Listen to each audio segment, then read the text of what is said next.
It's rare that you see a drummer who's a lead vocalist. I mean, Phil Collins' music scares the hell out of me, but it's kind of interesting to see. You know, have you ever tried to perform as a lead vocalist? That's hard. Yeah, I can. You know, I play piano and sing, and I can play guitar and sing.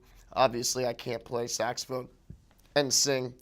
But yeah, I've tried it. I think I could do it with a very, very minimal beat. But I would never let him put my son through hell. Why would you let him get away with what he did to you?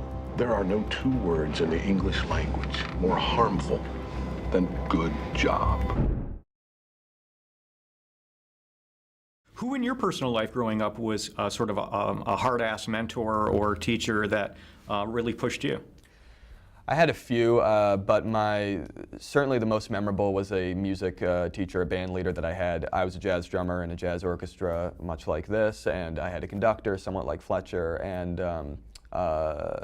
and I just remember, you know, when you have a conductor like that, music beforehand had just been this sort of hobby for me, actually. It hadn't been a huge part of my life, and it became 100% my life due to this conductor. I practiced 6 hours a day, and every other hour of the day I was in rehearsal or I was listening to music. I was thinking about jazz, Buddy Rich, Joe Jones. I was just living in this world. My hands were bleeding on the kit. I was, you know, having anxiety, nightmares, and panic attacks, and it was just this state of heightened kind of living through jazz that I'll never forget.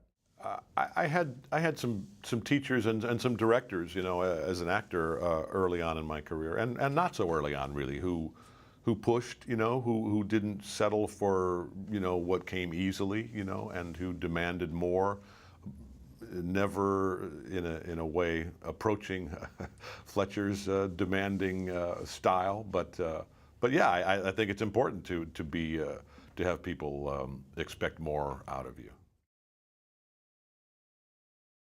So you went to Harvard, I understand. Yeah. So it seems like there's so many comedy writers that come out of Harvard that go work for SNL and other televised comedy shows. Did you find yourself surrounded by mostly wannabe comedy writers?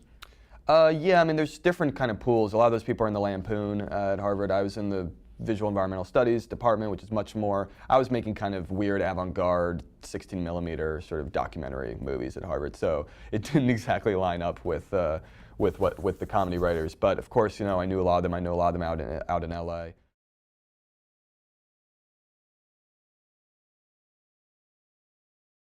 Who's one of your friends that you can kind of count on that always kind of turns you on to a new sound or just his or her own taste?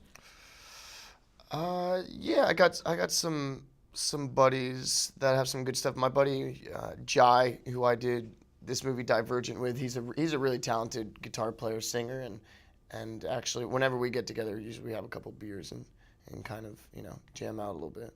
So how's it going with the studio band? Good. Yeah, I think he likes me more now. I push people beyond what's expected of them. I believe that is an absolute necessity. Who is the loudest person you know?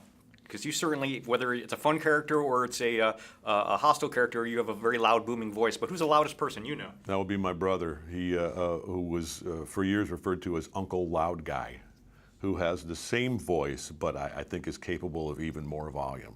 But usually in a joyous way, not in a you know, horrible way.